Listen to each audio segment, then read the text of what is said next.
What is War of Independence? What were the causes of War of Independence? What are the effects that happen on Muslims of subcontinent after this War of Independence?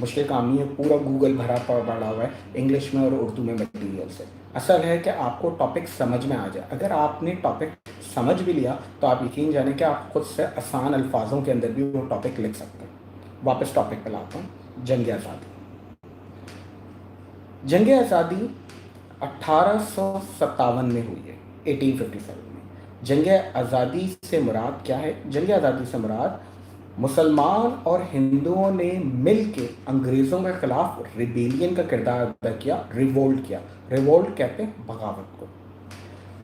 ہوا یہ کہ back ground میں East India company تجارت کی غرض سے آئی اور آہستہ آہستہ آ کے انہوں نے ملک کے اندر حکومتیں قائم کرنا شروع کر دی. ریاست کے اندر چھوٹی چھوٹی ریاستوں کو ڈیفیٹ کرنا شروع کیا. جو علاقے کے سماجی مسائل تھے ان میں انوالو ہونے لگے. جو مذہبی رسومات تھیں اس کے اندر ہو گئے. ہر علاقے کے اندر انہوں نے اپنا گوڈاؤن بنایا اور ان گوڈاؤن میں اسلحہ گولہ بارود بھرا اور اس کی حفاظت کے لیے مقامی لوگوں کو جاب پہ رکھ لیا, لائک گارڈ کے طور پہ. اپنی ایک پیرالل گورنمنٹ چلانے لگے ایسٹ انڈیا کمپنی یعنی کہ انگریز. چکر یہ تھا کہ ایسٹ انڈیا کمپنی کو جو اسلحہ گولہ بارود مل رہا تھا اس کے اندر جو ایک پہلا پرابلم آیا تھا وہ آیا تھا کارتوس کا. اصل جو کہانی شروع ہوئی تھی وہ کارتوس سے شروع ہوئی. کارتوس کے پیچھے جو تھی وہ چربی لگی ہوئی تھی آپ کے پاس سور کی, اور دوسری چربی لگی ہوئی تھی گائے کے گوشت کی. گائے کی چربی مسلمانوں کے لیے ایکسیپٹیبل تھا لیکن ہندوؤں کے لیے نہیں تھا, اور سور کی چربی ہندوؤں کے لیے ایکسیپٹیبل تھی بٹ ناٹ فار مسلمس. یہ جو فیکٹری تھی یہ ایک مقامی پارسی کی فیکٹری تھی جو کہ کارتوس بنایا کرتی تھی. یہ مقامی فیکٹری کے پارسی نے استعمال کیا ان دونوں جانوروں کو صرف اور صرف پرزرو کرنے کے لیے کہ کارتوس کی لائف جو ہے وہ لانگر رہے اور جو اس کا کارتوس کے اندر جو مٹیریل ہے وہ خراب نہ ہو. جب یہ کارتوس کی بات جو ہے مقامی سولجرز تک پہنچی جو کہ ایسٹ انڈیا کمپنی کے پے رول پہ تھے اور ان کے امپلائی تھے, تو انہوں نے بغاوت شروع کی. انہوں نے جنگ لڑنا شروع کیا اور انہوں نے کہا کہ انگریز آپ ہمارے ملک پہ قبضہ نہ کرو, آپ یہاں سے نکلو. یہ جنگ آزادی کے اسباب تھے. صرف ایک کارتوس, دیکھیں یاد رکھیے گا کارتوس کا واقعہ جو تھا وہ ٹریگر تھا, یعنی کہ جس کو آپ کہتے ہیں کہ آپ کے پاس سمپلی ایک تیلی تھی جس نے اس جذبات کو بھڑکا دیا. واقعات اس سے پہلے سے آ رہے تھے. پہلے سے واقعات یہ تھے کہ بہادر شاہ ظفر صاحب جو تھے وہ مقامی طور کے اوپر صرف اور صرف ایک قلعے کے بادشاہ رہ گئے تھے. بہادر شاہ ظفر کی دلی میں حکومت نہیں چلتی تھی. چھوٹی چھوٹی ریاستوں پہ ایسٹ انڈیا کمپنی آ چکی تھی. ایسٹ انڈیا کمپنی نے اپنا کوتوال لے آئے تھے, اپنا جوڈیشل سسٹم لے آئے تھے, اور وہ مقامی لوگوں کے ساتھ آ کے انٹریکٹ کرتے تھے. وہ مقامی معاملات کے اندر مداخلت کرتے تھے. ہندوؤں کے ایک رسم ہوا کرتی تھی جس کے اندر ہوتا تھا کہ اگر کوئی خاتون کا میاں مر جاتا تھا تو اس کی لاش کے ساتھ ہی اس کو بھی زندہ جلا دیا جاتا تھا. اس رسم کو ستی کی رسم کہتے تھے. انگریزوں نے آ کے خود انوالو ہو کے جہاں ان کو پتہ چلتا تھا کہ کہیں پہ بھی کوئی ستی کی رسم ہو رہی ہے, وار آف انڈیپینڈنس کا ٹاپک ہے جنگ آزادی اور اس کے اسباب. اب یہاں پہ جب انہوں نے مقامی لوگوں کو ستی کی رسم میں روکنا شروع کیا تو مقامی لوگوں نے کہا, ہندوؤں نے کہا کہ یہ آپ ہماری مذہبی رسومات کے اگینسٹ آ رہے ہیں, ہماری رسم ہے, ہمیں اس کو کرنے دیا جائے. انگریزوں نے ہر معاملے کے اندر انوالو ہونا شروع ہوا. یہ وہ وجوہات تھیں جس سے جنگ آزادی کی ایک بنیاد لگی. لیکن جو اصل جنگ آزادی کو ٹریگر ملا, جو اس کو آکسیجن فیول ملا, وہ یہ کارتوس والا واقعہ تھا. اس کارتوس والے واقعے نے مسلمانوں اور ہندوؤں کو ساتھ میں مل کے جنگ لڑنے کا آغاز کیا. جنگ آزادی پوری انڈیا کے اندر قتل عام ہوا, لیکن مسلمان اور ہندو اتنے زیادہ ٹرین نہیں تھے انگریزوں کے مقابلے. انگریز کئی سالوں سے اس ملک پہ قبضہ کرنے کی پلاننگ کر رہے تھے. ان کے گوڈاؤنز کے اندر اسلحہ اور گولہ بارود موجود تھا. انہوں نے باقاعدہ طور پہ پلان کیا ہوا تھا کہ اگر یہاں پہ کبھی بھی جنگ آزادی ہوتی ہے تو ہم اس بغاوت کو کیسے کچلیں گے.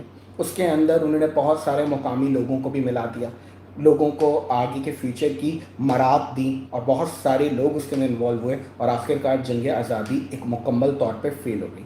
1857 کی جنگ آزادی جب ختم ہوئی تو جنگ آزاد مطلب بر صغیر آزاد تو نہیں ہو سکا, لیکن انگریز باقاعدہ طور پہ اپنی کوئن وکٹوریہ کا جھنڈا لگانے میں کامیاب ہو گئے, اور اب باقاعدہ طور پہ جو پہلے ٹریڈ کی شکل یا آڑ میں آئے ہوئے تھے اب وہ اعلان کرتے ہیں کہ آپ کا بر صغیر پاک و ہند اب